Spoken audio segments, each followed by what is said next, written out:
বন্ধুকে হারিয়ে প্রশ্ন তুললেন ভাস্বর। রাহুলের মৃত্যু নিয়ে আবেগ আর রহস্য একসঙ্গে। বন্ধুকে হারানোর যন্ত্রণা কতটা গভীর হতে পারে সেটা যেন নিজের লেখাতেই তুলে ধরলেন ভাস্বর চ্যাটার্জি।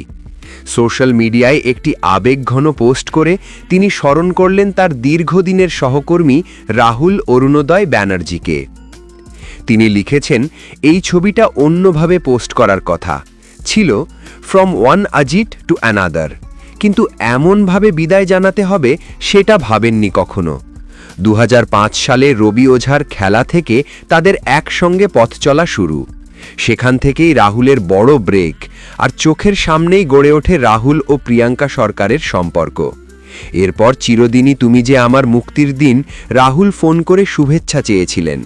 এই ছোট ছোট স্মৃতি আজ ভাস্বরকে আরও ভেঙে দিচ্ছে।